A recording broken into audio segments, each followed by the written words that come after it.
नमस्कार नीलिमा किचन को आपण मानक अनेक अनेक स्वागत। आज मु आपण मानक सहित शेयर करी भेज मोगलाई परोटा रेसिपी। तेबे भिडियोटी को प्रथम रु शेष पर्यंत देखिबा पई अनुरोध रहिला।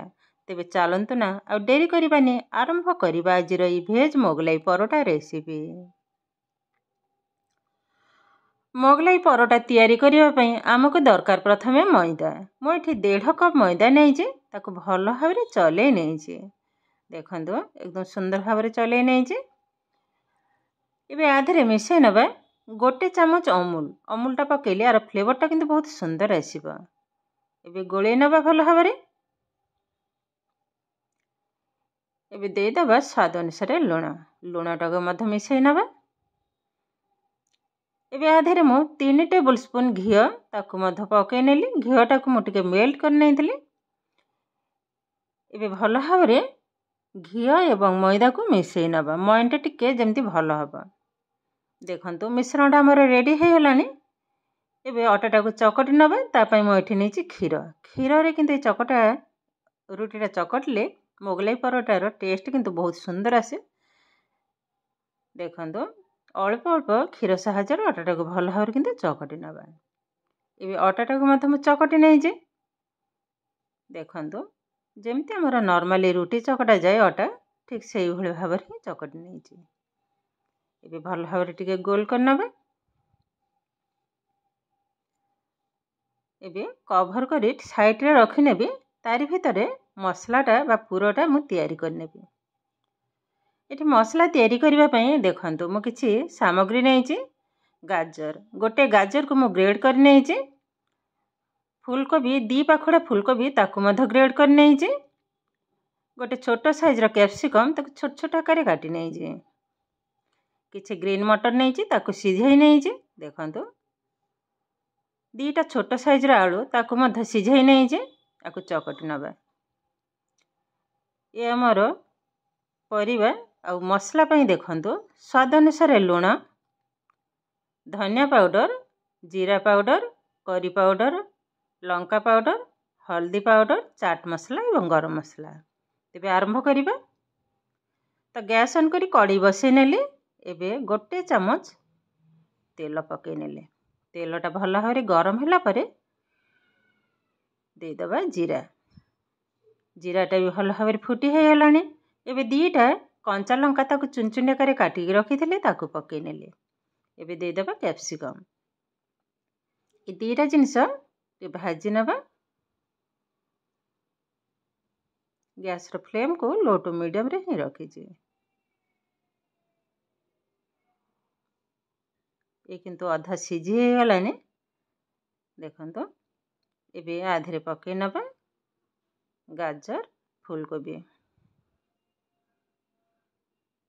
2 मिनिट पे भल भाव टिके भाजी नबा। एबे गैस रो फ्लेम को हाई रे ही रखिबा।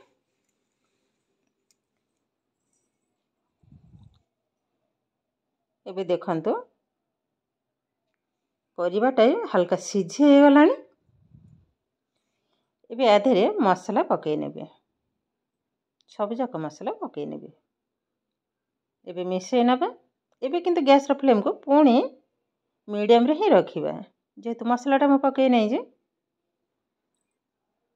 मझिरे मझिरे टिके गोळे नेबे। ए किंतु हमर रेडी हे गलानी।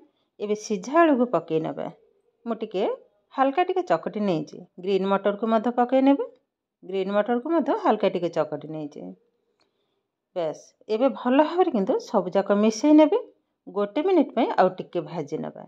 ए किंतु पानी एकदम सुखी गलानी। परिबा भी हमर भल भाव सिझी हे जाई जे। एबे किछि धनिया पत्र पके नेबे। एबे भल भाव सब जाक मिसई नेबे। ए किंतु हमर रेडी हे गलानी। एबे किंतु गैस टा को बंद कर नेबे। देखंतु केते सुंदर भाव मसला हमर पूरा रेडी हे गलानी। बस एबे यहा को साइड कर नबा। एबे आटा टा को खोली नउ जे। आउ टिके भी नरम हे गलानी। देखंतु हल्का टिके चकटी नेबे। यहा को 4 भाग कर नबा। एबे गोल कर नबा। बड़ साइज रे हे जे। मोगलाई परोटा ପାଇଁ ଏମିତି ଟିକେ ବଡ଼ ସାଇଜ୍ର ହିଁ ଗୋଳା ଦରକାର। ଏବେ ବେଲିବା। ଯେହେତୁ ଘିଅଟା ଅଛି ଆଉ ଶୁଖିଲା ମଇଦା ଆଉ ଦେବାକୁ ପଡ଼ିବନି, ସେମିତି ହିଁ ବେଲିବି। ବେଲନା କାଠିରେ ହାଲକା ଟିକେ ମୁଁ ତେଲକୁ ଲଗାଇ ନେଇଥିଲି। एकदम पतला आकार किंतु बेलवाक हब।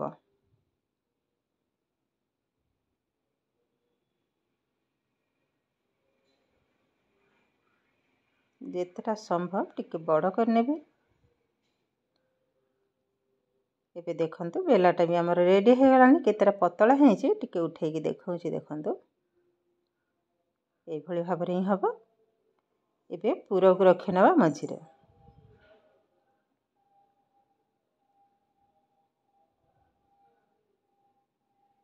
टिके अधिका पूरा देबी। मोगलाई परोटाटा किंतु खाइबा को बहुत सुंदर लागिबो। आउ टिके देबी। बस एबे भल भाबरे चारि कणिया करी गोटे शेप दे दबा। ताहले मोगलाई परोटा देखिबा को भी सुंदर हबो आ ता गोटे साइज रो ही हबो। देखंतु चारि कड़े जाक समान कर नेली। एबे ए गोटे साइड रो उठेबी आ ऊपर ए भली भाबरे भांजी नेबी। बस जॉइंट कर नबा। तळ साइड रो भी उठै नबा। ता ऊपर ए भली भाबरे जॉइंट कर नेबे। एबे दी साइड रे हल्का टिके पानी लगे नबा। तो भाजिला बेले आउ किंतु फिटिबनी। बस लगे नेली। एबे साइड रो उठै नेबे। जॉइंट कर नेले। टिके हल्का टिके दाबी दबा। ए साइड रो उठै ए पटे जॉइंट कर नबा। बस एबे हल्का हाथ साहाय्य हल्का टिके प्रेस कर नबा। ये हमर रेडी हो गलानी। केते सुंदर भाबरे देखंतु। साइड रो टिके चिपी दउची। बस एबे रेडी हो गलानी। एबे गोटे थाली रे मध उठै नेबे। देखंतु केते सुंदर भाबरे मोगलाई परोटा हमर रेडी हो गलानी। जो थाली रे रखिबे हल्का टिके मैदा को मु लगे नै छै। जेतु पतला हे जे रोटीटा उठैला बेले पुनी छिंडे हे जिवो। तो एई भली भाबरे सब जाक बेली नेबी। गैस रे तावा मध बसे नै जे तावाटा भल भाबरे गरम होला परे भाजिबा। भल भाबरे गरम हो गलानी। एबे परोटा बसे नबा। ए परोटा किंतु तेल रे छाणीबा कथा। तो बेसी तेलटा जेहेतु मोर पसंद नह तो मैं एई भली भाबरे अल्प तेल रे ही भाजिबे। दी साइड रे भल भाबरे उल्टै नबा। देखंतु हल्का टिके टिके कलर आसी गलानी। एबे दे दबा घिया। बस धीरे धीरे केते सुंदर भाबरे फुलिबा आरंभ गलानी। देखंतु आ गोटे साइड को मध उल्टै नबा। कलरटा भी बहुत सुंदर देखाउछ। और केते सुंदर भाबरे फुली जाइछि। देखंतु ता चारि कड़े जाक भल भाबरे किंतु कलर आसी गलानी। आउ थरे उल्टे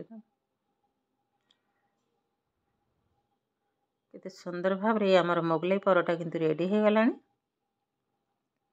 यह गोटे प्लेट को उठे आनिबी। ए हमर रेडी हो गलानी। देखंतु केते सुंदर भाबरे मोगलाई परोटा गोटे प्लेट को उठे नबा। बस तो बाकी तक भी ठीक एई भली भाबरे भाजी नेबे। ए परोटाटा खाइबा को बहुत किंतु सुंदर लगे। सखाळ रे ब्रेकफास्ट करंतु, संध्या बेले टिफिन रे किंबा पिला मानकर स्कूल टिफिन बॉक्स रे भी देई परिबे। से माने मत खाई कि बहुत खुशी हे जिवे। बहुत लोक भाबंती मोगलाई परोटा केवल अंडा रे ही होय।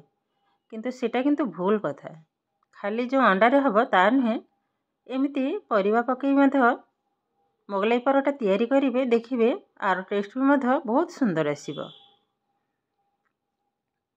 देखंतु केते सुंदर भाबरे धीरे धीरे फुलुजी। आर कलर भी मध देखंतु। ये तो हे गलानी। आकु भी प्लेट रे उठै नबा। बाकी तक ठीक एई भली भाबरे भाजी नेबे। एकदम कम तेल रे किंतु ए भजा हे जाउची।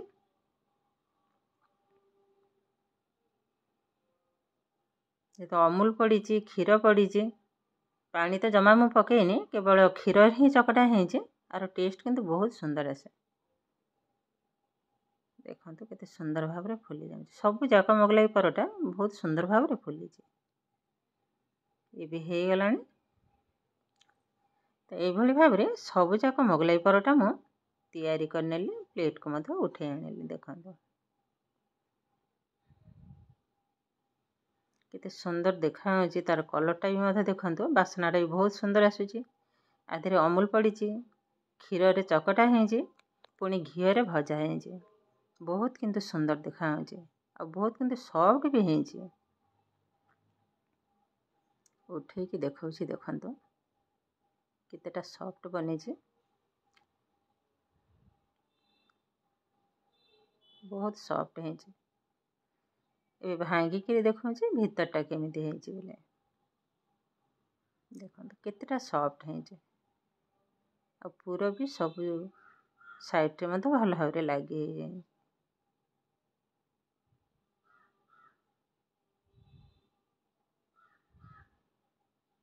ତ ଇଏ କିନ୍ତୁ ଆମର ପ୍ରସ୍ତୁତ ହେଇଗଲା ଆଜିର ମୋଗলাই ପରଟା ରେସିପି। ତ ଆଜିର ଭିଡ଼ିଓଟି ଆପଣମାନଙ୍କୁ କେମିତି ଲାଗିଲା କମେଣ୍ଟ କରିବାକୁ ଜମା ବି ଭୁଲିବେନି। ଆଉ ଯଦି ଭିଡ଼ିଓଟି ଭଲ ଲାଗେ ଲାଇକ୍ କରିବେ, ଆପଣଙ୍କର ଫ୍ରେଣ୍ଡସ୍ କିମ୍ବା ରିଲେଟିଭ୍ଙ୍କ ସହିତ ସେୟାର ମଧ୍ୟ କରିବେ। ଆଉ ଯଦି ମୋ ଚ୍ୟାନେଲରେ ନୂଆ ତେବେ ଚ୍ୟାନେଲଟିକୁ ସବସ୍କ୍ରାଇବ୍ କରିବେ। ଏମିତି ଆହୁରି ନୂଆ ନୂଆ ନୋଟିଫିକେସନ୍ ପାଇବା ପାଇଁ ପାଖରେ ଥିବା ବେଲ୍ ଆଇକନ୍କୁ କ୍ଲିକ୍ କରିବେ। ତାହେଲେ ଆଜି ପାଇଁ ରହୁଛି। ପୁଣି ଦେଖାହବ ଆଉ ଏକ ନୂଆ ଭିଡ଼ିଓରେ। ଭଲରେ ରୁହନ୍ତୁ, ସୁସ୍ଥରେ ରୁହନ୍ତୁ। ନମସ୍କାର।